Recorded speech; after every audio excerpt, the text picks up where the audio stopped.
Hello and welcome to Unbossed, Unbothered, and Unfiltered. I'm your host, Lauren Zayu. Join me as we navigate the political communications, ups and downs, and ins and outs of our day.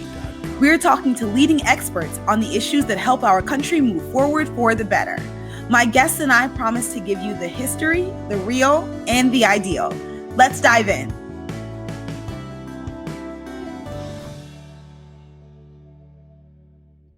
Hello, and welcome to Unbossed, Unbothered, and Unfiltered. I am your host, Lauren Zayu. This episode is a little different because as opposed to focusing on a particular event, we're dealing with a cultural element. Dr. King said that the core triple evils of America are racism, capitalism, and militarism. While we have discussed racism and capitalism a good deal on this show, we have not discussed militarism, and I'm excited to be having that conversation today with Khury Petersen Smith. Khury Petersen Smith is the Michael Ratner Middle East Fellow at the Institute for Policy Studies. He researches U.S. empire, borders, and migration. Khury graduated from the Clark University Graduate School of Geography in Massachusetts after completing a dissertation that focused on militarization and sovereignty. He is one of the co-authors and organizers of the 2015 Black Solidarity with Palestine Statement, which was signed by over 1,100 Black activists, artists, and scholars. I'm excited to welcome to Unbossed, Unbothered, and Unfiltered, Khury Petersen Smith. Hi, Khury. Hi, what a pleasure to be here. I'm really excited to have you. If we just kind of want to kick it off with our school and life segment with a bit of your background and what you do now. Sure. I guess in terms of school, I studied U.S. military bases in graduate school because I wanted to learn about how U.S. military power works. But I mean, in a lot of ways, that's sort of like later in the story. I think that throughout my life, I don't know, I learned about.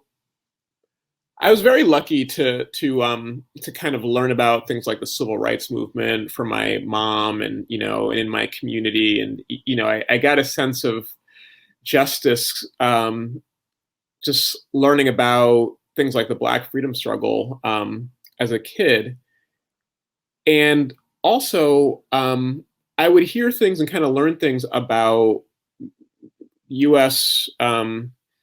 Wars around the world. When I was in elementary school, I learned about the atomic bombings of Hiroshima and Nagasaki in World War II. That had a really profound impact on me. When I was a kid, I saw U.S. military action in Iraq, and that had a really big impact on me.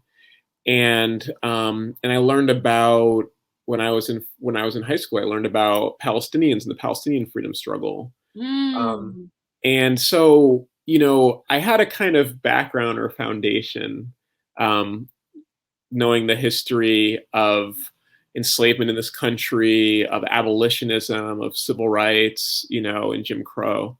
And then I learned about all these injustices around the world that the U.S. was responsible for or supported. And all those things led me, into the anti-war movement, and then ultimately into graduate school to say, I want to understand how this works in a really deep and comprehensive way. So, yeah, I went to Clark University in Massachusetts and studied U.S. military bases in Asia and the Pacific. And it was a long and winding road between there and here. But now I'm the Middle East Fellow at the Institute for Policy Studies, and as I mentioned before, learning about Israel's treatment of the Palestinians and U.S. support for that, learning about the U.S.'s treatment of Iraqis, that was really impactful on me. Those kinds of things were very formative. And so, researching U.S. foreign policy in the Middle East in particular feels particularly close to my heart, but really I'm interested in the whole thing, the whole of how U.S. power in the world works. Understood. And just for a second, I mean, so the major moments you named as far as like Nagasaki bombing, the invasion in Iraq, the other thing, I guess, there's a particular narrative America tells itself about those moments, right? But it appears you encountered these things like kind of almost from a more global perspective. And so can you say a little bit more about how that ended up happening for you?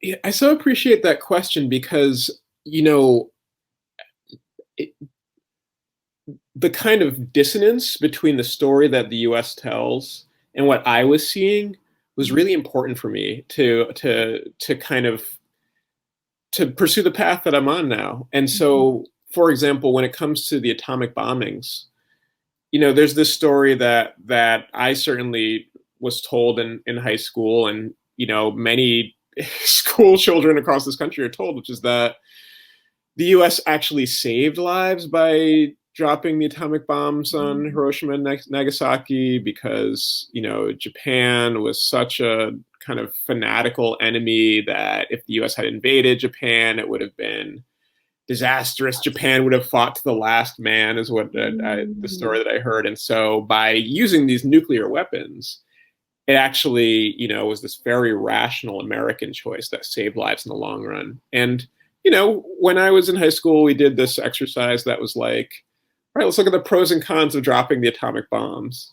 Okay. And I have a friend who actually grew up in Nagasaki, and I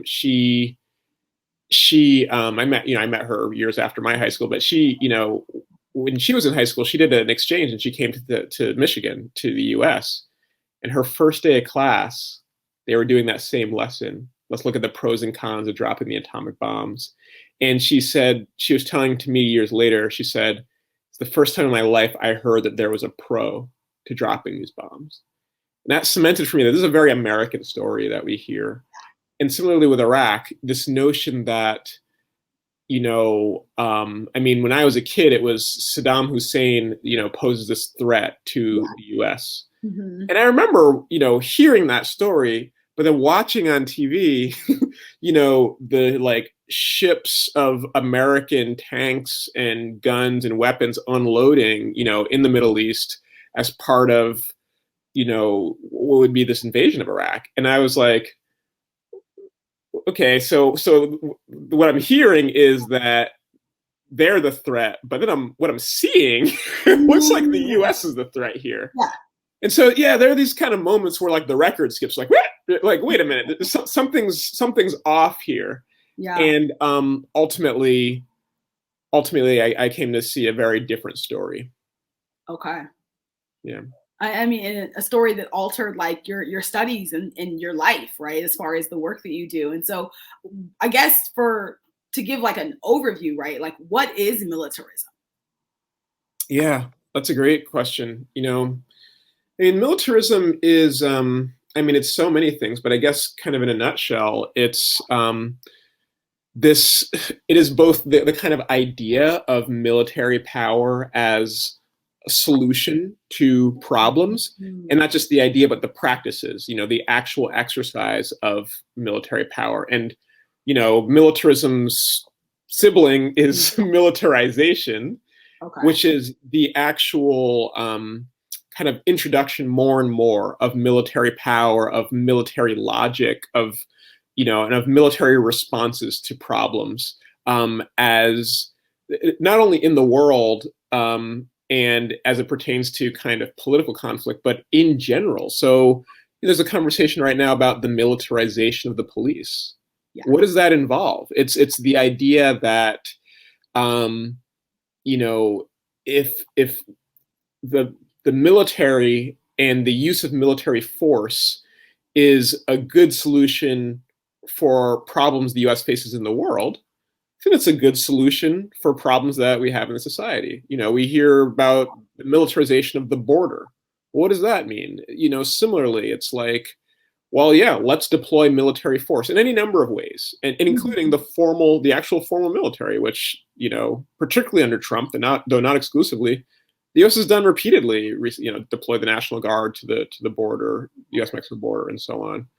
So yeah, there it is. You know, and it really, I think that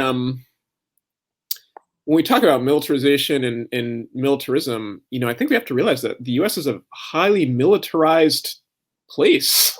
You know, when I think that I don't know. Part of the kind of story that is told here in this country is that militarization is something that happens out there. It's something, it happens in combat zones where, militaries are fighting, or, there are other countries, where people carry guns and, they're heavily militarized. But I mean, the US, like the military is in so many ways at the center of the society.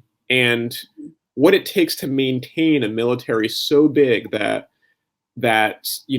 is operating in hundreds of bases across the world, that is carrying out operations in dozens of countries, it means that weapons are being manufactured all across this country. It means that weapons are being tested across this country. And it means that the whole population has to be kind of enlisted into these stories. Oh, wow. The idea that all of us are enlisted into the narrative in order to allow for the level of militarization that we consider commonplace. Yeah, exactly. That is so, so interesting. And so when we talk about the US being militarized and but at the same time, it being a conversation we're having about other places, do you think domestically our militarization looks the same as it does abroad? Yes and no. And I think part of the one thing is I think that we want to there's these notions of exceptionalism, that some places are exceptionally kind of militarized. Place like Afghanistan, is that there's something about it that those people have just been at war forever. And I've heard that kind of talking about any number of places around the world. But I've heard those conversations in this country. Again, when I was coming into, knowledge of Israel and Palestine, a lot of Americans say, oh, those people have been fighting forever. I've definitely heard that.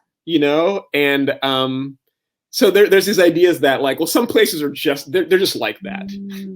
They'll always have these problems. And then on the flip side, there's this notion of American exceptionalism, that the US is sort of exceptionally safe, exceptionally peaceful, exceptionally peace-loving. We don't want to be at war forever. Right. Some other people do, Yeah.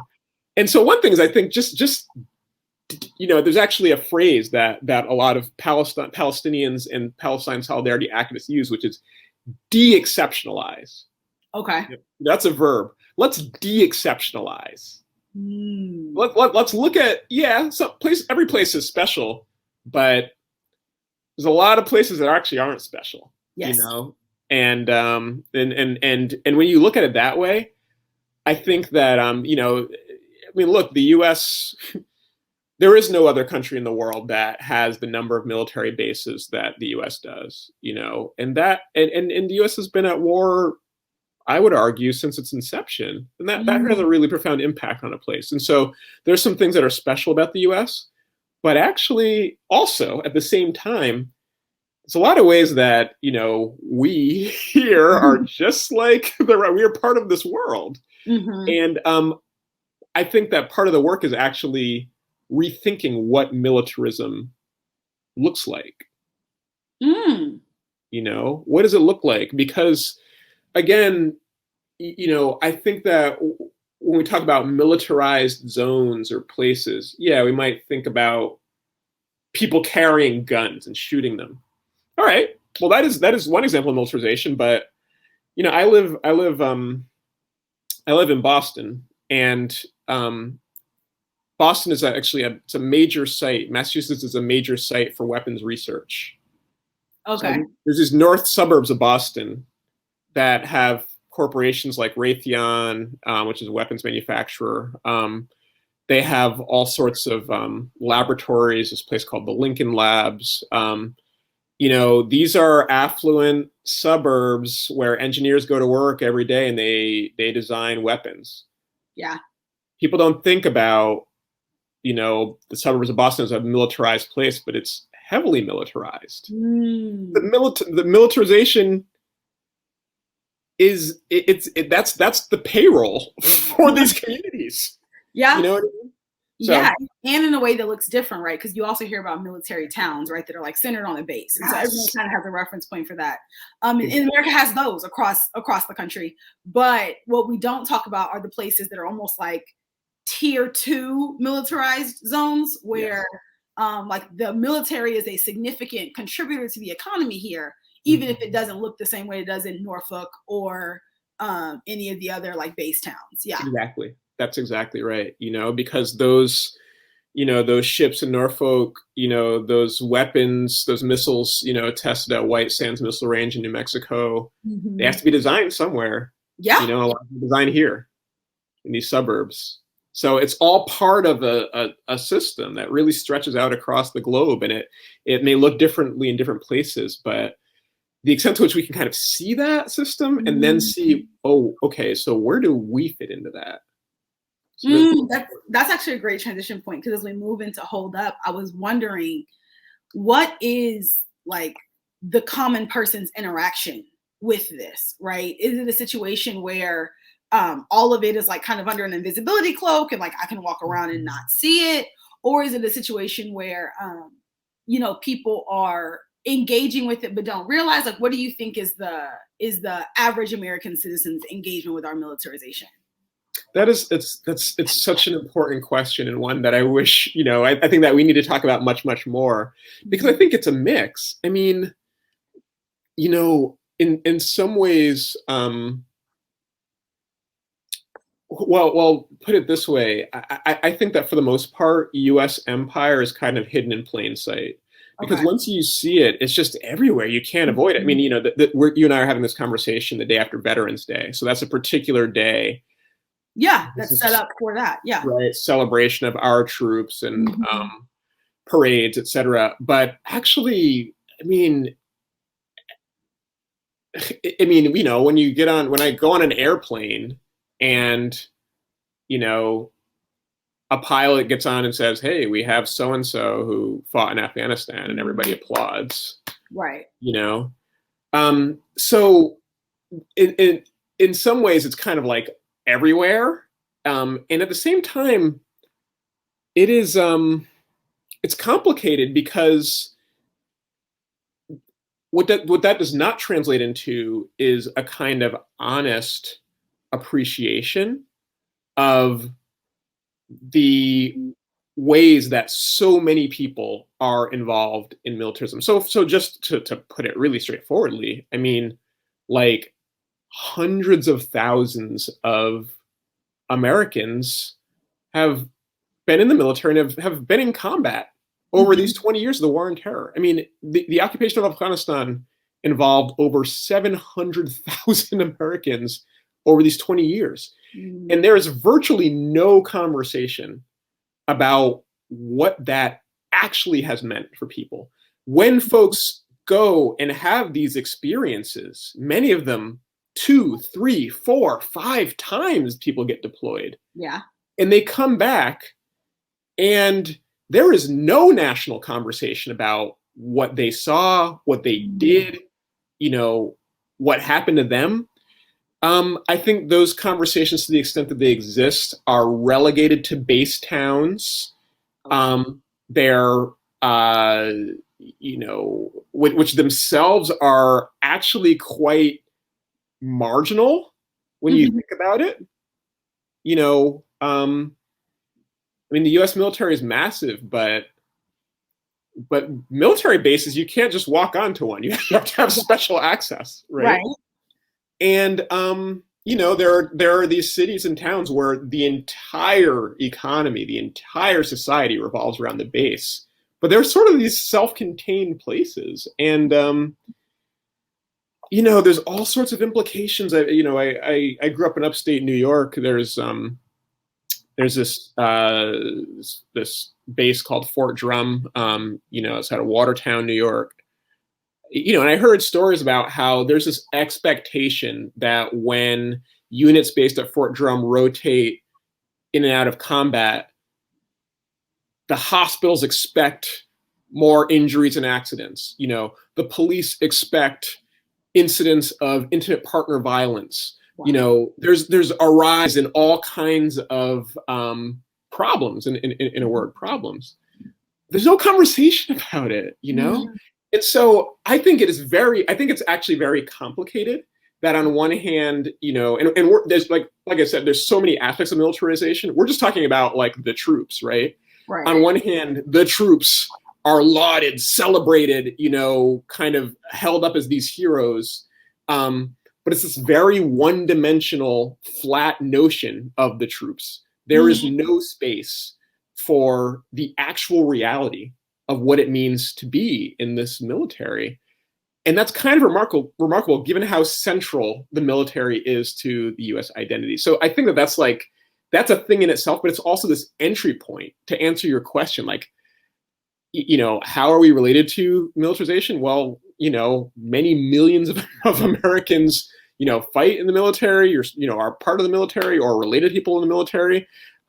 There's such a presence and at the same time, such an absence in what we actually discuss. Absolutely. And I think it's one thing to talk about the absence of like, I guess the troops is like an active thing. You deploy, you are a military personnel, and then there's the veterans after the fact. And it appears to be that both sides of the aisle agree that we're not taking particularly great care of our veterans. There's high rates of homelessness, high rates of mental health struggles. There's issues finding employment after the fact. Everyone agrees on that, but there's not a real urgency to fix it. And even an entity like the VA, which is supposed to be this place that you go to get healthcare, to get, help finding work, is not, by most people's account, I'm not a veteran, I haven't engaged with it, a helpful space. But on the other end, like whenever we're having conversations about budget, whenever we're having conversations about heroes, like all of this energy is placed on the military, but it's really only cared about in like an active space. Like once you're, back home on soil, it's business as usual, get over it, whatever that looks like. And for the other side of that, the relationship between the military and the police, the idea that would solve problems domestically as well. There's this link.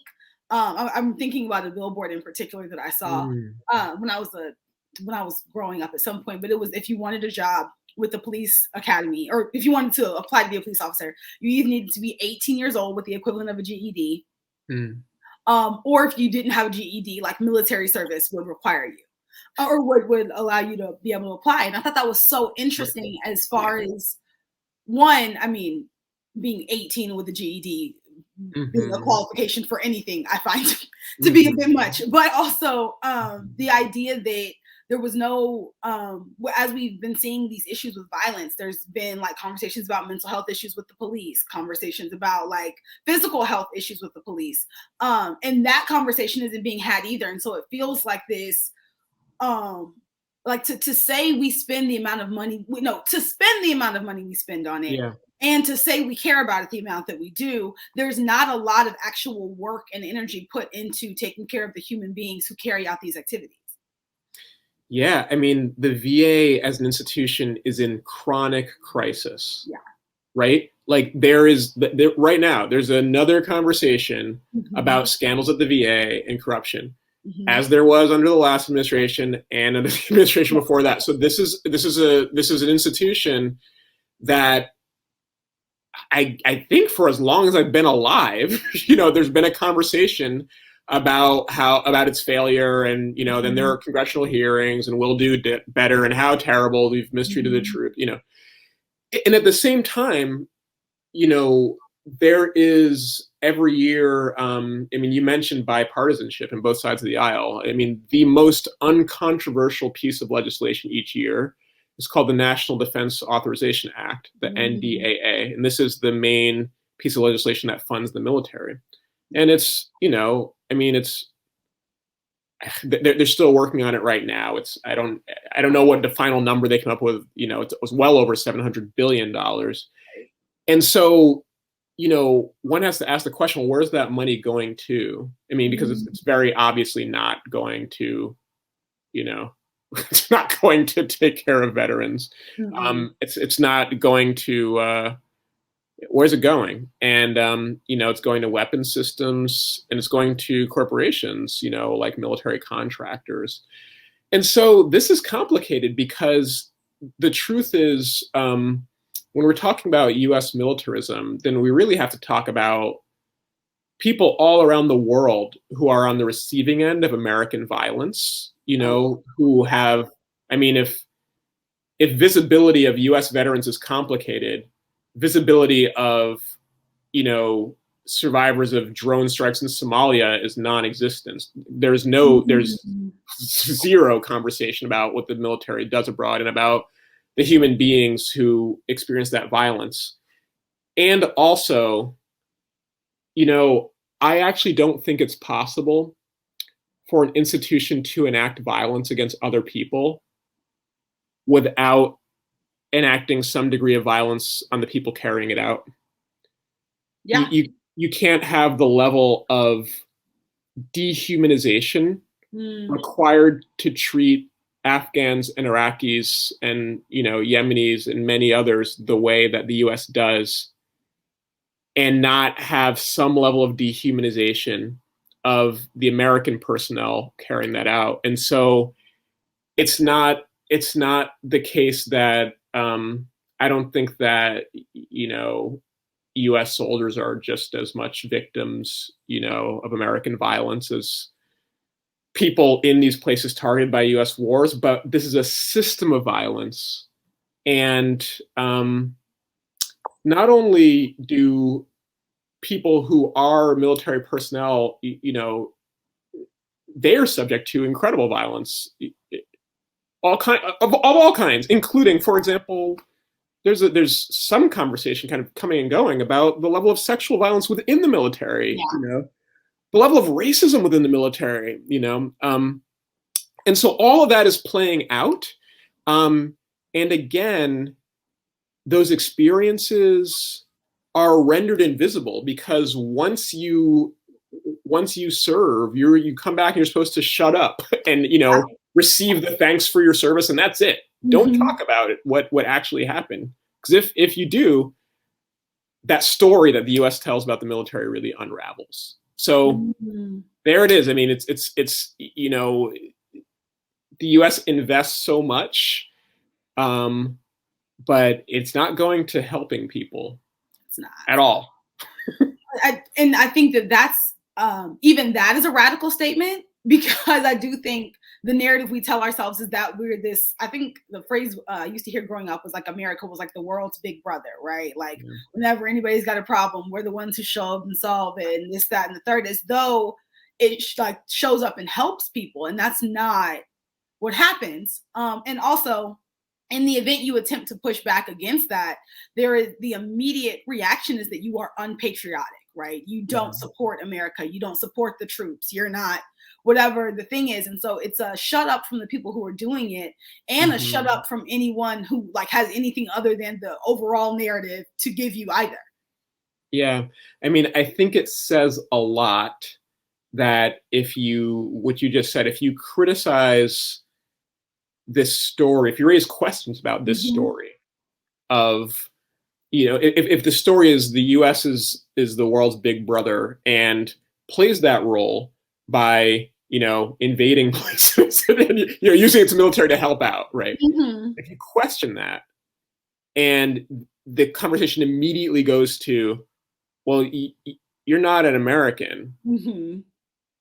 It says a lot about how we understand what it means to be an American. Yes. And how, because I think that we cannot separate that notion from military power, which is heavy. I mean, that's very intense, and then I invite us to think about, how do we come to that? How do we come to this notion of a national identity? This is what makes you an American, this level of yeah. And then we have to talk about pledging allegiance to the flag as children. But before I knew what the word allegiance meant, I was reciting about a flag. What's that about for a 6-year-old? You know what I mean? Like, yes, it starts very early. And Yeah, I agree with you. And I'm thinking about all these moments, right? Because now you have me like reflecting throughout my childhood. And the major, I guess, moment for me was 9/11. Yeah. And I grew up in Texas. Okay. So when 9/11 happened, it was on a TV screen about a place 1,000 miles away of some like buildings I'd never heard of, right? It's like I comprehended that it was bad and that it was serious, but it was not by any means like a shift. And like I was probably more frustrated that soccer practice was canceled, right? Like Right. you Right. know, um, Right. as when I moved to DC, Hmm. and meeting people who were like in DC on that day, right? Whose Hmm. parents worked at the Pentagon, who had lost loved ones in it. It was a very different conversation. And I think that in like the even now, like annually when 9/11 comes around, there's this like conversation around the victims and the families in these moments, even though like for a long time there was no, I guess I had a sorry, I said that to say I had a friend who grew up in India. I Mm. ended up having a conversation with some people about it and was sort of like, for lack of a better phrase, like America purports that level of violence in places all the time, right? This was just like a major moment. And not to say that it wasn't a major moment, but this idea that it was life altering or world shifting for the globe is just untrue. And the amount of response that she received of effectively questioning her overall allegiance, identity, everything to the country. She was confused. We were like, what happened here?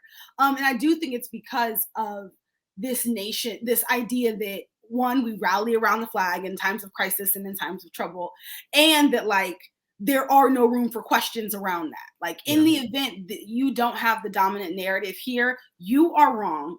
You are not one of us, and therein not to be trusted.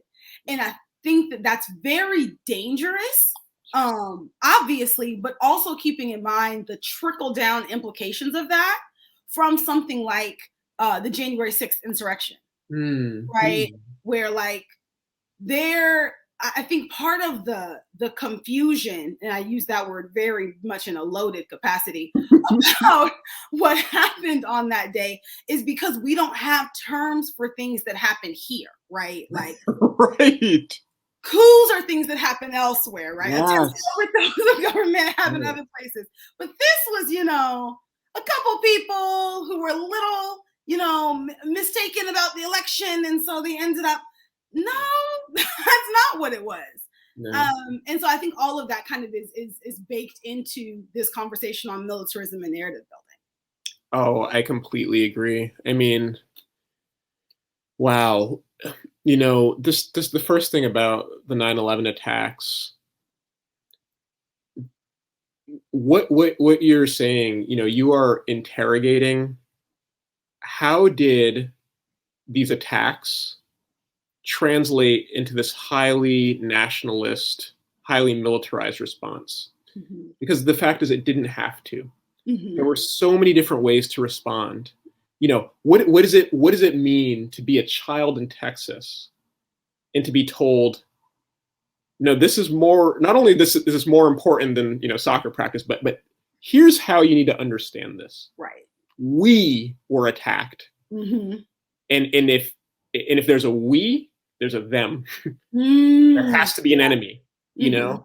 and it really didn't have to be that way. I mean, there actually were all of these other responses that happened, on 9/11 and the days after. If you're familiar with New York City, there's this place called Union Square. It's kind of a park, and it's a major subway hub. A lot of trains go there, and it's in downtown Manhattan. And in the days after the attacks, New Yorkers just spontaneously gravitated to Union Square Mm. to be with each other, to mourn, to try to understand. People were asking questions, people were playing music, people were making art, you Mm. know, and and the police, under Rudy Giuliani at that time, came in. And they cleared the park out. They said, That is not the way we're going to respond to this. Wow. We're not going to respond by being together, absent a kind of nationalist being together. We'll show you how to be together. This isn't it. It's not with acoustic guitars in Union Square. It's not by talking to strangers, and it's not by asking questions. It's definitely not by asking questions. This is the response. And, the thing about this definition of an us and a them, I mean, it's necessary to carry out violence against the them. And that's what happened. That's what happened in this country. I mean, the day after 9/11, there were knocks on the door of Muslim households all across this country, and then, of course, there were these wars, So, but it didn't have to be like this at all. I think, too, just what you said about January 6th, and honestly, there's so many things that happen that are framed as, oh, this is something of, this is not of us. Right. This is from some other place. Even this phrase that we have, and I'll say that we use on the liberal and progressive side, this isn't us. This is not who we are. This is not who we are. And what does that mean? I mean, what is who we are? And but in particular, the comparisons of coup plotters to foreigners, or even, I'm just going to tell you make me think about it because you say you're from Texas. I'm thinking about the really horrific, in my opinion, very draconian legislation against reproductive rights happening in Texas. And this is described as like Texan Taliban. These aren't Texans. These are actually Afghans. You're not acting like Texans. You're acting like Afghans. And it's like, no, these aren't Afghans. These are Americans. Why can't we, conceive of a kind of, reactionary politics, and a militarized politics that is homegrown, right? Because it is. Yeah. I agree. Actually, I mean, it is. I mean, there's. Yeah, I mean, and it happens even from like the best meaning of people, right? And as we. And so I don't think everyone like means to feed into like narratives, but like so much of the unpacking and, as you said, the de-exceptionalizing of America and Americans starts with like, why is the assumption that this comes from other people? Right. But keeping that in mind, I want to transition us into I Ain't Sorry, which is where I want to kind of see like, what is there a personal or professional philosophy that helps you do what you do as you engage with these concepts? That's thanks for asking that. I mean, I think that this it's extremely important to be having these conversations, but kind of as as I said a few minutes ago, it's challenging because so much of when we talk about like militarism, it really gets at kind of the core, I think, of the project that is called the United States, and things like national identity and American identity. And that means that it's very difficult to really disrupt and dislodge, it's not just going to be like a conversation, where it's like, because it's not like a mistake that the U.S. has invaded all these countries, 20 years.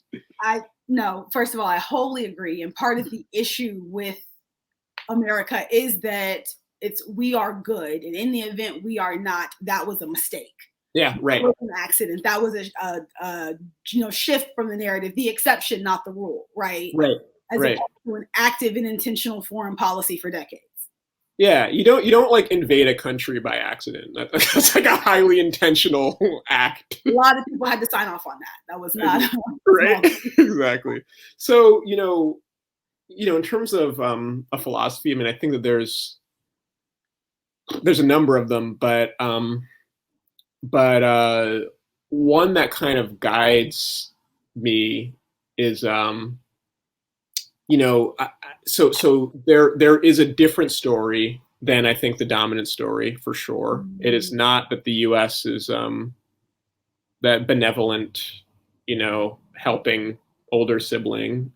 Actually,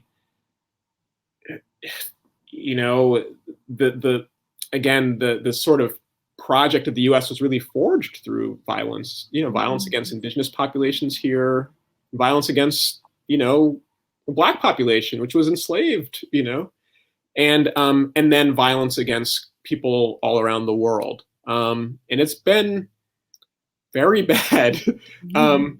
But the story isn't over. And we all have the collective capacity and the responsibility to write a just ending to this story. But we can't do it alone. I think that we have to do it with people around the world who have been impacted by this violence. It means a different set of relationships with the people of Afghanistan, a different set of relationships with the people of Iran, and so many other places I could name. I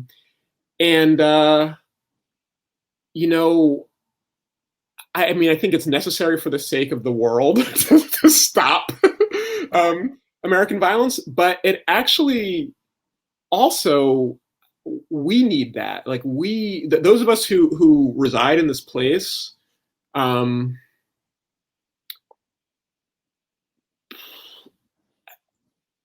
there's a lot of cost to living in a place that has such a high tolerance for violence. I don't know how else to say it. I remember, this job at the Institute for Policy Studies, I took it in DC at the IPS offices. And, I moved to DC a couple months before Trump rolled out the family separation policy at the border. Yeah. And I just remember going to work on the metro and thinking that, my neighbors in this city were also going to work, and some of them were writing these policies. And at the end of the day, we all go home. Yeah. And I just remember learning about what was happening to children at the border, and learning that there was a PR firm down the block from my office that the federal government hired as a consultant to help roll out this policy. And I just remember thinking, what is happening right now is so violent. Everything should stop. We should just hit pause and what is happening? And I just remember walking home one day and seeing the cars drive down the street, and that it was the opposite. Life went on. And, life might go on and things might appear normal, but there is a cost to this. Obviously, the primary cost is borne by these people who are among the most vulnerable people in the world. Yeah. But you cannot live in a place that so casually enacts such violence all the time and not lose something, call it like spiritually or morally, but there's a loss. Yeah. You know what I mean? Yeah. And not just of the people who are with the guns carrying out the policy. And all of us lose something. And so I think that there is a project that we have to pursue of like rejoining humanity, and that's got to take a lot of work among us. But again, it can't be alone. It has to be with the rest of humanity. And guess what? Good thing, because we as humanity we had some problems to figure out. That militarization is not helping. The climate change is real. Like, this is real. It's here. It's not coming. It's here. Yeah. And we all, us in the US, people in Iran, people in China, people in Afghanistan, we got to put our heads together and figure this out. Yeah, because pandemics. Yeah. Pandemics. This isn't the last one. I'm sorry. It's not the last one. You know what I mean? And Iran was hit before the U.S. and the U.S. maintained its economic sanctions on Iran, and had an aircraft carrier off the coast of Iran as they were suffering from this pandemic.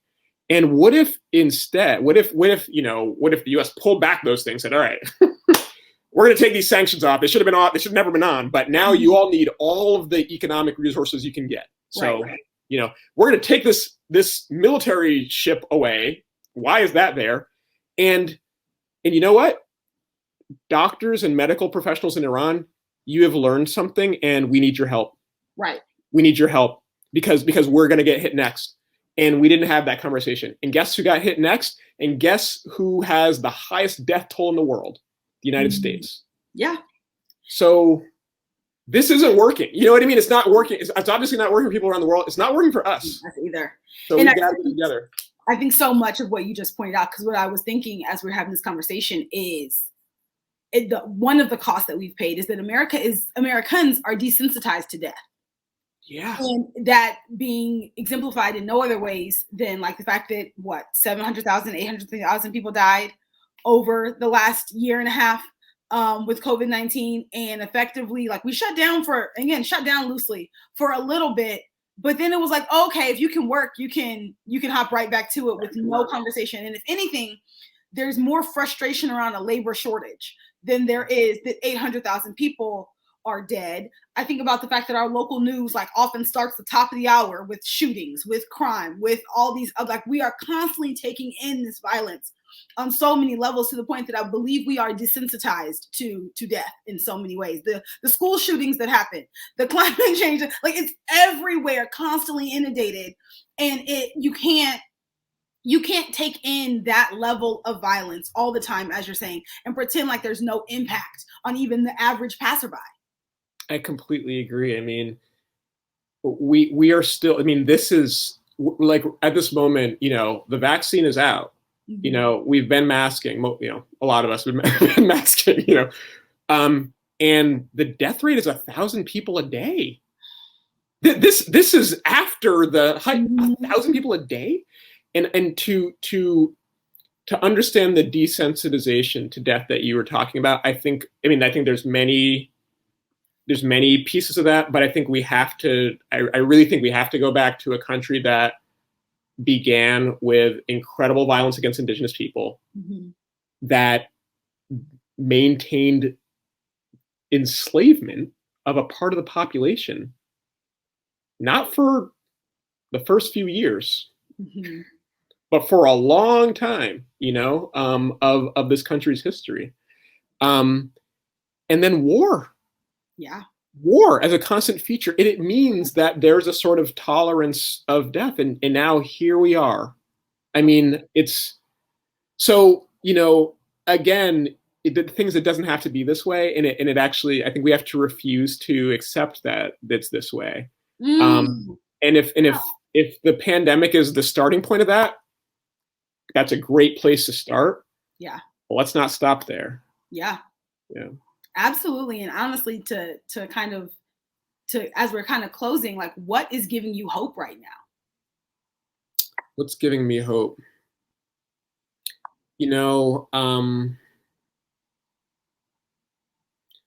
Well, we are actually, I think there's a couple things, and so one is I'm an internationalist, and which I recommend, not only because